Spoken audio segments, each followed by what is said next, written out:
lot of times it might take till 25, 26 before people are ready to take that step. And then you've had ample years to planfully step in the direction that somebody wants to go. Great, thank you.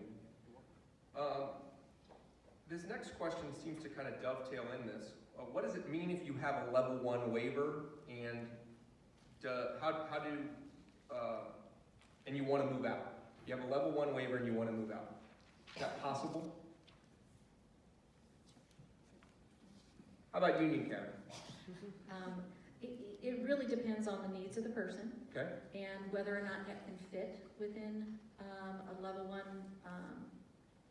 kind of menu of services. I hate to say menu, but what services can be covered. Because when somebody is out of school, there are day habilitation, vocational services that become available through that waiver that may provide a level of support that they wouldn't have had prior to them leaving school. It is limited funds for homemaker personal care and transportation kinds of services. So it really depends on how much somebody needs. If they're sharing services, maybe with a roommate. It's also probably a good time, as mentioned earlier, talking within your team and your service coordinator, support administrator, about what you're anticipating the individual needing, the young adult needing when they move out, and whether or not that waiver will really be able to cover what they need based on what you're anticipating. If it doesn't, I think at that point, it is a matter of re-looking at the waiver that they're on, maybe reassessing their need for a different waiver. This year, I think all the county boards are going through the fix the list process. I don't know how many of you have heard about that, but the waiting list needed to be, I hate to say cleaned up, but it really is organized better and better fitting what individuals are needing. So there is a new assessment that we're going through for people who have been on a waiting list for a waiver to see if they have, what their current needs are, if they have needs within the year, if it's an urgent need. So it really gives the county board an idea of where and when services can change for them and maybe what kind of waiver would best suit them at the moment. Thank you. Let's kind of finish up a waiver conversation then with this one. Does a guardianship status impact financial aid for individuals or their waiver? I'm seeing people shake their hands. Will you pick up the mic and say no? No. I guess no. The way Tina and I are co-guardians of our daughter, and that does not have any effect upon waiver services or SSI or anything else. Okay, great. Thank you. I think we could transition now. We've heard a lot about residential services. What kind of services, and maybe we'll turn to Jared a little bit and just talk about the services that your company provides and where that fits in with waivers and living outside the home. Yeah, the neat thing is, first and foremost, we are a direct support provider. So we specialize in providing that boots on the ground sort of service to just care for the folks.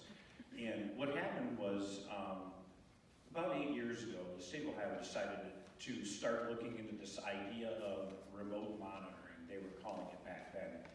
Seemed to be a pretty new thing, and today it seems to be pretty new, but really this is a technology type of service that is connecting people with people, and it's been happening for a number of years. Like I said, for the 25 years that I've been doing this, I've seen things like adaptive and assistive equipment in the waiver or personal emergency response systems. But then they started this as a waiver service, originally called remote monitoring.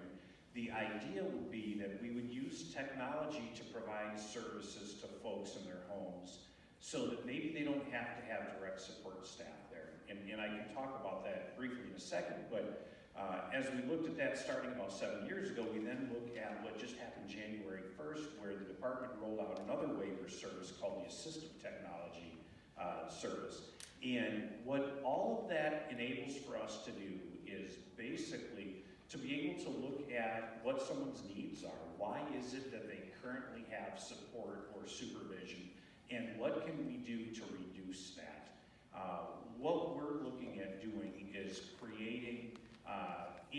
increased privacy and independence through the use of technology.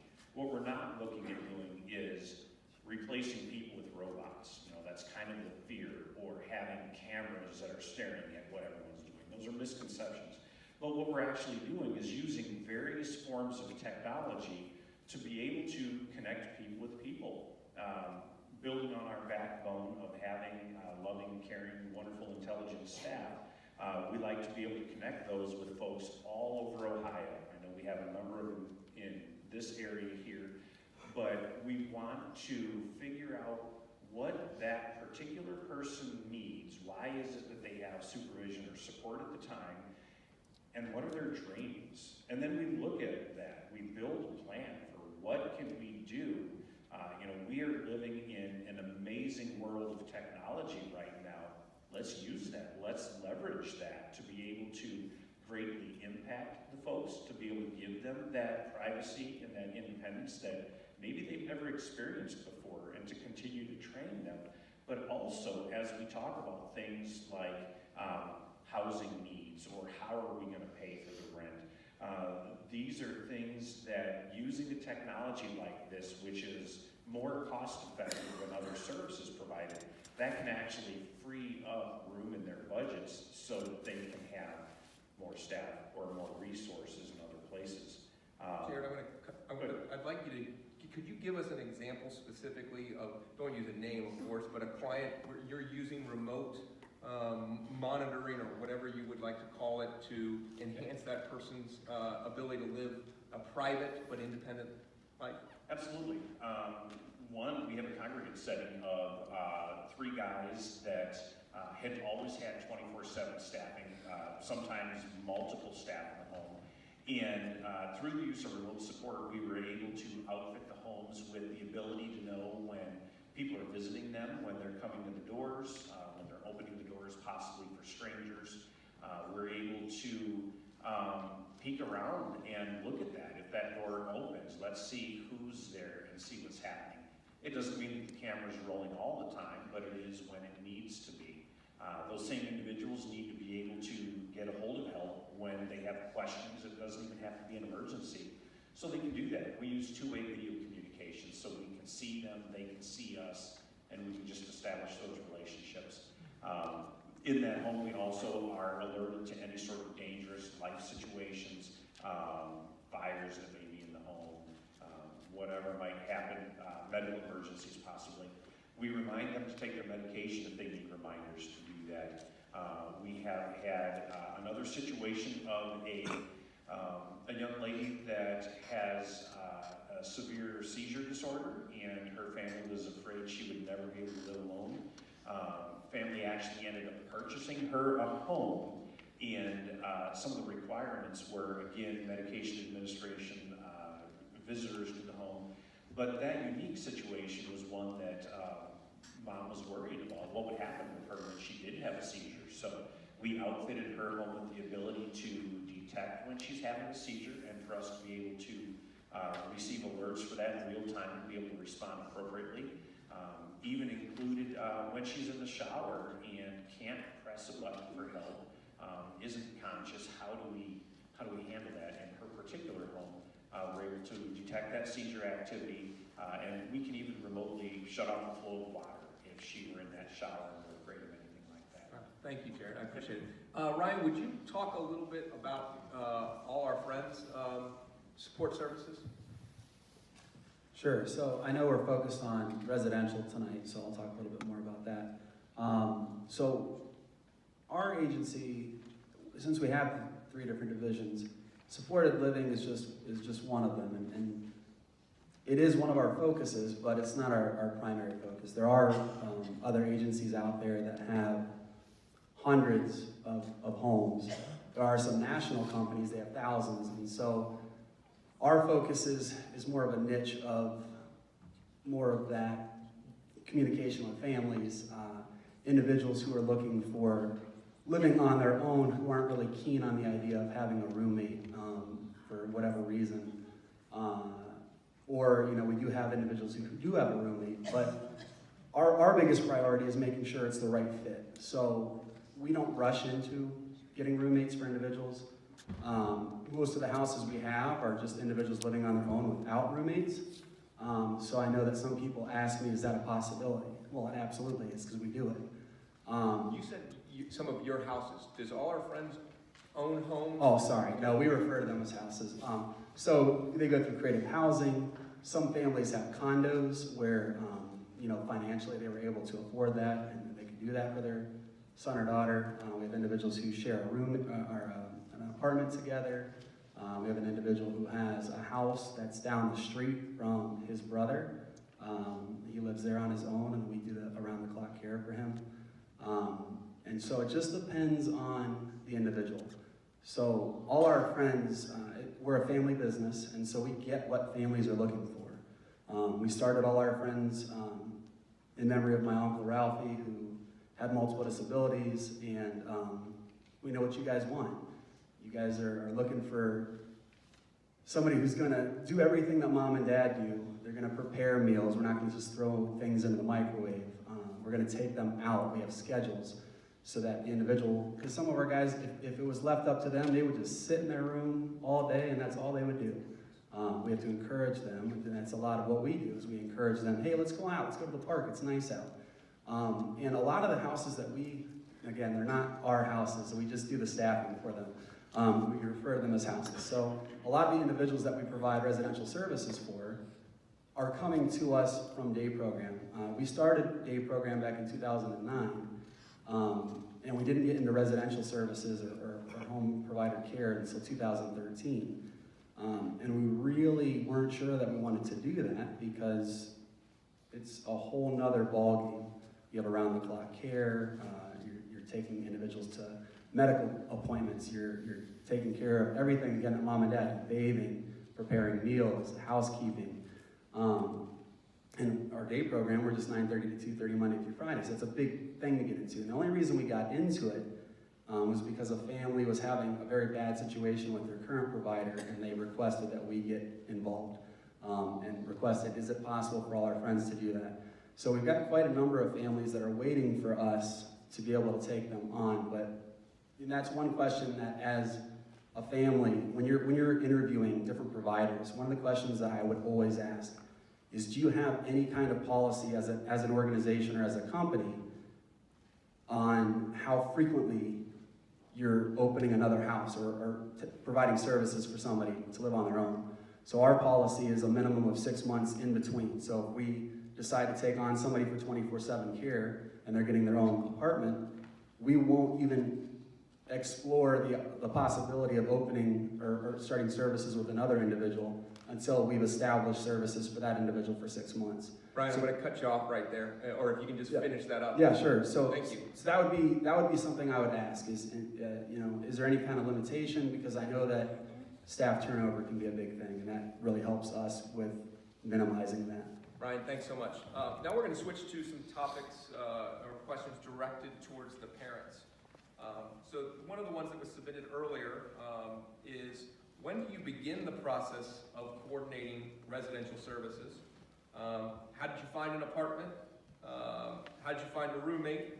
And how much input do you have in their day-to-day routine? And I'm going to ask you to try to do each of that in under 4 minutes. So tell your life story in 4 minutes. I'll try and give you a chance to. We, from day one pretty much, have always said, along with Dublin Schools and Delaware County, that we wanted Erin to, first of all, be happy, second of all, be as productive and busy as possible, and third, to have her own life as much as possible, her own independence.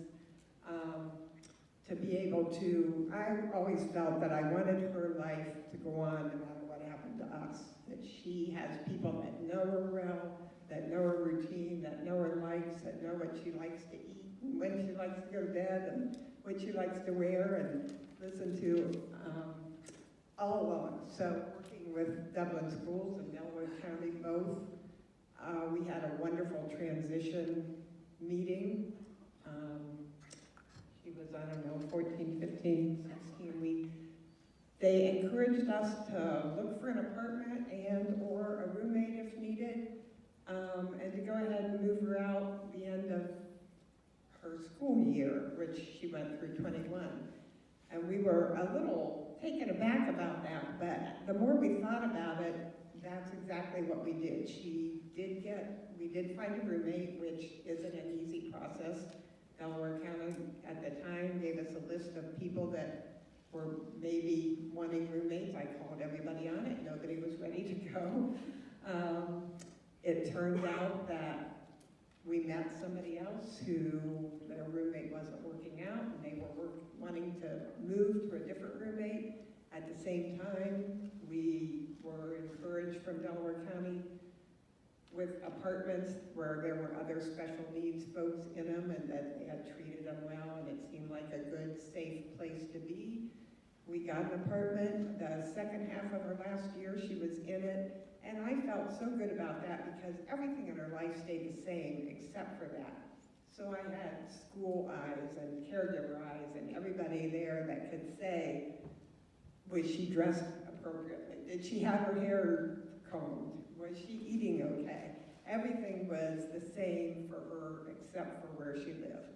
And she did great coming home and going back both. She loves coming home to this day. When she's ready to go back to her house, she's absolutely fine with that. And we have had a lot of continuity with the caregivers and with Delaware County.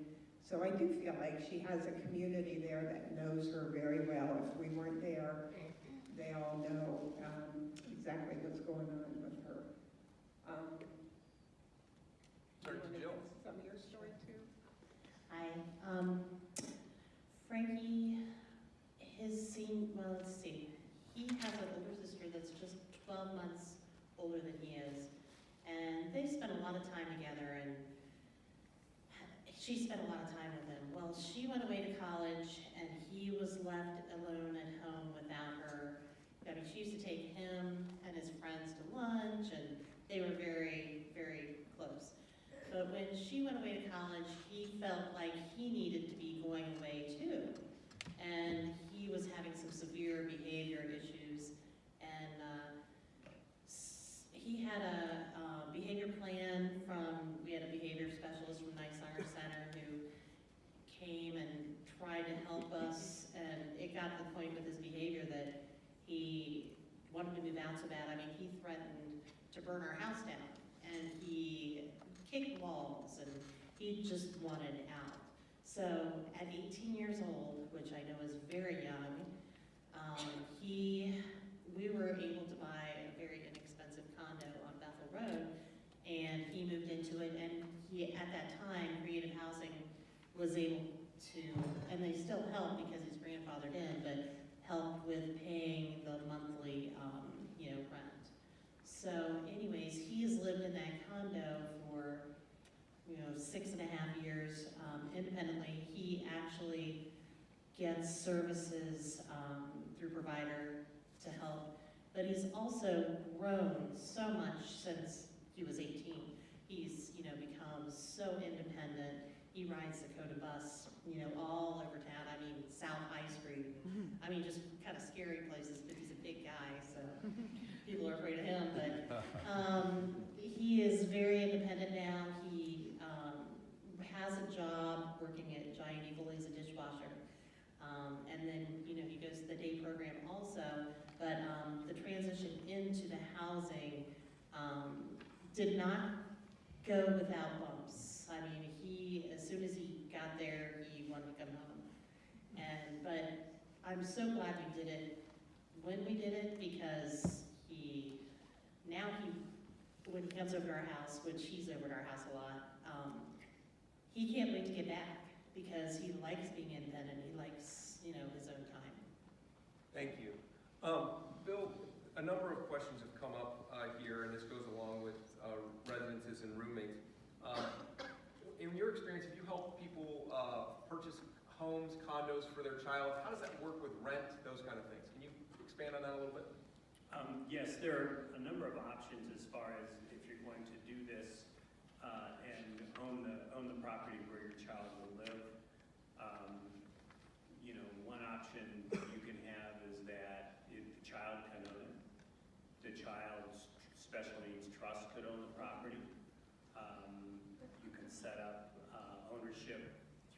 brother or sister or parent with an LLC and rent the property to the child. The SSI payments, Social Security payments, whatever, would be used to pay rent, just like if, our daughter was paying rent to an apartment complex, now she pays rent, to the owner of her condominium at this point. So, there's different ways to do that. So it can be parent-owned, child-owned, brother or sister-owned, to do that and just rent it just like a normal apartment. Thank you, Bill. And Critty, to follow up on that, there have been some questions about giving houses to creative housing to manage, and can you talk about that or your experience with that? Is that a rumor? Is that actually happening? It has happened in the past. It's not something that we do anymore. Jill kind of mentioned being grandfathered in on the arrangement that she has. And it's, currently we do not accept donations of homes, especially because their families want to donate with restrictions. So it's donated with a specific purpose for their child. And donations with restrictions is a whole other thing in our world. And as well as when you talk about managing those properties afterwards, our current budgets won't allow for that right now. And again, we're speaking of now and in the near future, not forever and ever and ever. But as you're planning and thinking about what you're going to do, I wouldn't necessarily be counting on that in the near future. Thank you, Critty. So if parents are sitting here and they said, boy, it's hard enough to pay our own mortgage, to buy another condo, do they call you to start looking for places to live, or how does creative housing get involved in this? Yes, and just to remind everybody, this is Franklin County related. It operates very differently in all the different counties. Who should they call in Delaware County? Do you know? I don't. Okay. I know that for us, we all of our residents are referrals from the County Board of DD. Got it. So as Jeff was saying, your starting point, your conversations should start with your service coordinator if you're in Franklin County. There very well may be places available in some of our homes right now that have vacancies that would be suitable, and your child might love that place and love the people that's already in the homes. So I wouldn't necessarily focus on finding your own place and having to accommodate for that. Again, start with the county board and conversations, and see what's most suitable and go from there. Great. I think that's important to even repeat again. The county board level is where this starts, and it's the conversation, and the conversation should start from the parents saying, we're ready to start talking about this, even if it feels really early. I'm already ready for my 8-year-old to get out of the house. I'm ready to start talking about that right now. Well, can I jump in real quick and just Please. say, it can be a very exciting, I know there's a lot of anxiety around this, it can be a very exciting time, exciting conversation. And so it can come from all parties. It can come from the provider agencies. We had somebody that, they were doing sports together growing up through school, and one family moved on the other side of town, and they were reunited at 23 when they were both ready to kind of look for apartments, and it was just a delightful fit. So it's about kind of timing, and it's about having that ongoing conversation and discourse, and making sure you involve the county board. So it isn't housed entirely in the county board, but we definitely need to be part of the conversation. Great. Thank you. Tina, I see you got the microphone in your I just wanted to add something that, as far as your child going out on their own, we started with Erin going to Recreation Unlimited when she was about 10. So she got used to at least being gone from the weekend and knowing that she was with other people then, and then that she returned home. So I think that was a big part of her being able to, excuse me, to go and come back and know that we were still there, that we weren't leaving her. The first few times were scary for all of us, but pretty soon she got to thinking she owned the place, and that was for her. And I think that helped a lot with the transition of her moving out. Thank you, Tina. A number of questions have come up, and there were some submitted about roommates and finding roommates. Can anybody on the panel who's seen this boots on the ground, rubber hits the road. Are the roommate situation, are parents coming with roommates selected? Do the county boards and places help them find roommates? And then are there situations where a typical individual might live with a person with a disability on a waiver? I see somebody reaching for their mic, that's great, please. In Union County, we do have both scenarios. We have parents who have a potential as a roommate already in mind. But for the most part, we have people who, I'm moving out and I don't have a roommate, I have a need for housing. What we do is we have our adult team with the SSAs come together along the transition, and we'll meet, we'll just sit there and talk about this person in general, what they need, and what's a good match for a roommate. I think all our friends said that we take our time, we try to make the right match. It's a big deal to move in with someone. We don't always make the perfect match, but we try our best. And then your second question, I'm sorry? The roommate situation, is it always two people with disabilities living together? Have you seen typical individuals with, living with individuals with disabilities? We do have an apartment complex that has, I think, 8 different apartments in it that we've set up so that it can be someone with a disability served and someone who doesn't have a disability isn't served. And currently have, I think 2 or 3 people who do not receive services from us that live there. But for the most part, the rest of our houses do have, all the roommates are someone who has a disability. Great, thank you. Rachel, I see you have a microphone in your hand. Ohio Shared Living also has this possibility. There's 2 sides. Our mentors are full-time living caregivers. Can be a family mentor or a non-family mentor. So it also has the potential to be a stepping stone to more independent living, supported living, or group homes. If your child would wish to not move out right at 18 but stay in your home for a few years, it is an IO-funded program, and you would receive the tax-free monthly income for your child still residing in your home if you're taking care of services. But as far as a typical roommate, if with the non-family mentor, I have a mentor right now that's going through the process in Cincinnati, and she has a son that's 18. So that is a situation where if an individual with disabilities would move into that mentor's home, they would be living with an 18-year-old typical peer. And then we also have mentors in their 30s, any age mentor really. We're trying to get senior people in just to have that peer-to-peer relationship, because the individuals really do move into the rhythm of life of their mentor and become part of their lives. My jaw just dropped a little bit. Are you saying that your program has people who do not have disabilities wishing to become mentors and live with people with disabilities? Correct. Okay. So it's adult foster care and adult family living combined to make Ohio Shared Living in fall of 2017. Okay. Great.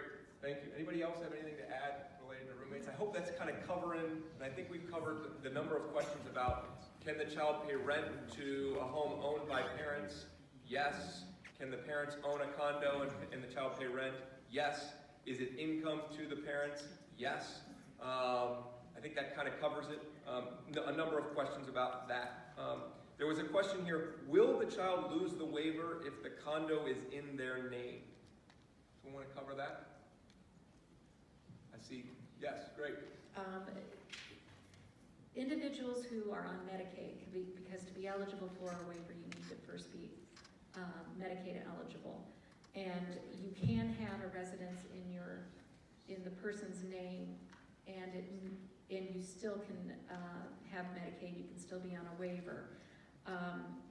When the person is no longer using their home, there may be some things that they need to. Well, the Medicaid may have some ties to that if the home isn't set up in a trust or something to that nature. Great, thank you. I think that answers the question. So you can keep your waiver even if the child owns the condominium. Yes. Thank you. Let's see, how about, and this is going to go back to the parents, are there pitfalls, or can you name one pitfall that or something that you wish you had done differently in helping your child transition outside of your house?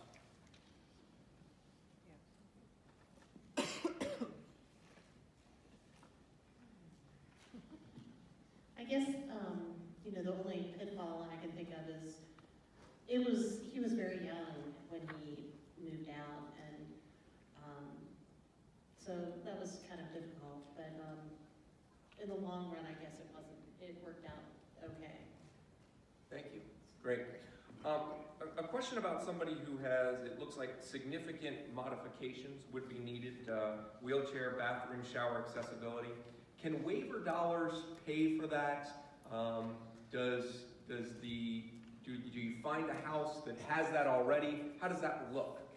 Anybody want to pick it? There we go. Thank you, Critty. So, yes, waiver dollars, level 1 self, and IO waiver, there are funds available for, it's called environmental modifications.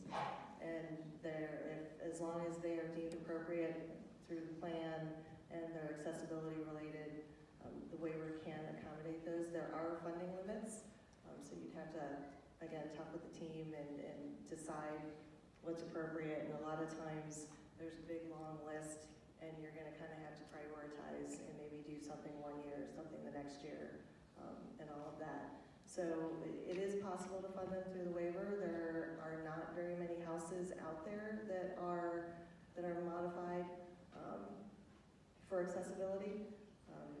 I do know that we do quite a few through Central Ohio, and I would recommend that you kind of work with the team to see if you can modify the home that your child would actually be living in, and rather than uproot them for if you do find accessibility. And there's also, I think everybody here's heard of ADA, and there's a lot of places out there, they build their accessibility to quote ADA standards. And bottom line is a lot of our folks need more than that. We've done showers that are 10 by 10 because somebody needs to be in a gurney. You're not gonna find that out in the public, pretty readily. So I would focus on where people feel at home first, and then see what might need to be done and what could be done. Great, thank you. So this could come to the parents or anybody else, even perhaps the county board representatives or the support providers. What oversight do parents have related to the providers? Do the parents hire and fire the providers? How much oversight is there? How does that look?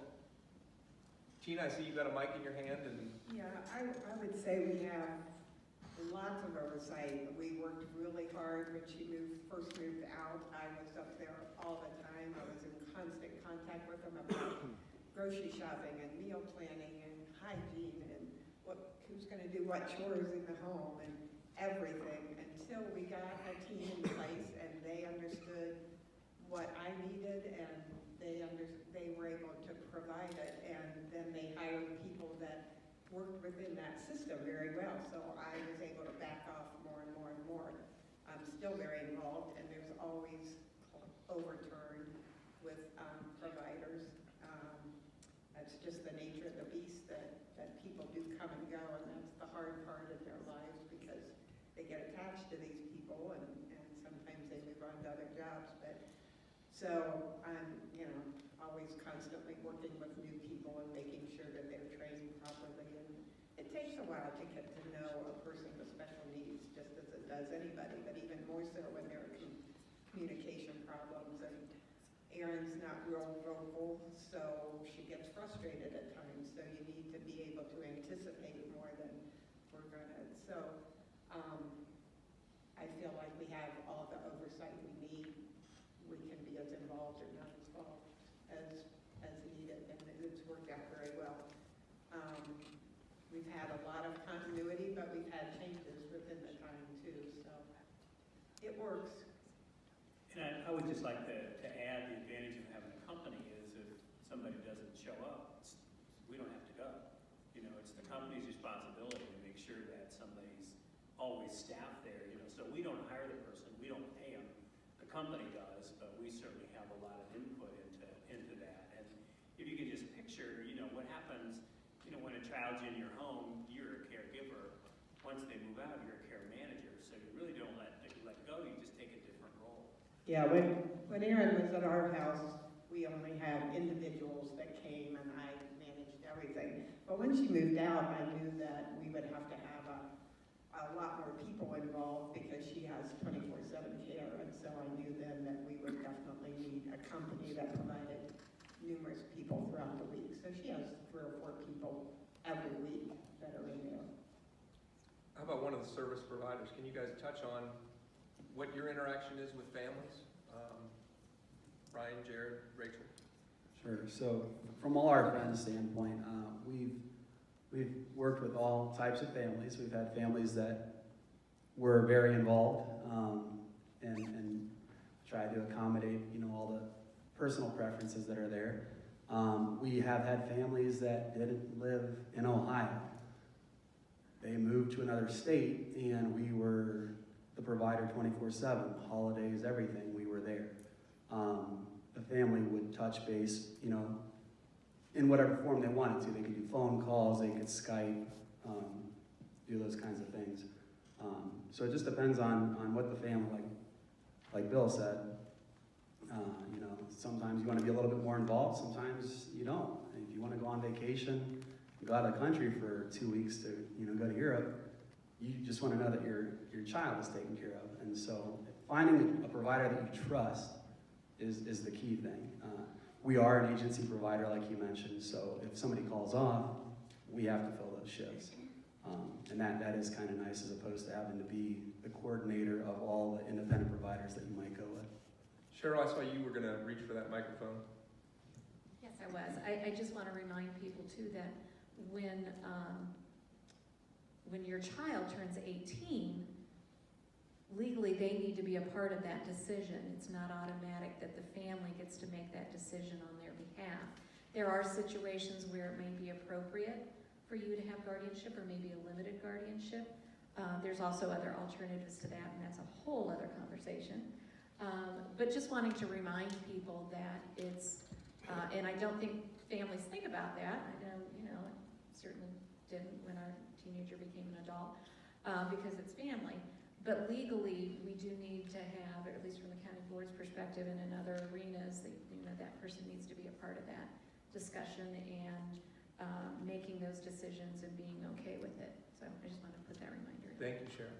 Jared, so you got the microphone in your hand. Yeah, just real brief from our standpoint, being a little bit different, we want the families to be as involved as possible when we're talking about remote support, especially. The neat thing about what we have is it's a real nice, comfortable, controlled environment. So staff love it there, they stay there, less turnover. But same thing for us as any other HPC provider. You always want to make sure that everybody's on board, everyone feels comfortable with whoever's providing that service. Thank you, Jared. Hey, about the remote support, are the parents able to check in as well? If it's remote support, yes, absolutely. We do offer portals where the family members can check in, see what's happening in the homes, can even see activity logs, and even receive whatever information, whatever reports they want, so they can see what's happening. But absolutely. Can I just? I'm picturing a scenario where somebody's done some cooking and they've left the stove on. Is that something where remote support would be able to say, hey, you forgot the stove, or? Yeah, we actually, we have a device called Cookstop that we use that will actually shut that stove off, and then it'll tell us, even though it will automatically shut the stove off, we tend to wonder, why was that stove left on? So it will notify us that it was automatically turned off, and then we can make contact and make sure everything's okay. I have a question here related to people living independently with behavioral issues. Is it possible for an individual with behavioral issues to live independently? I'm seeing all those nods. I don't know whether we need to even go any further. Yes? Yes. Great, thank you.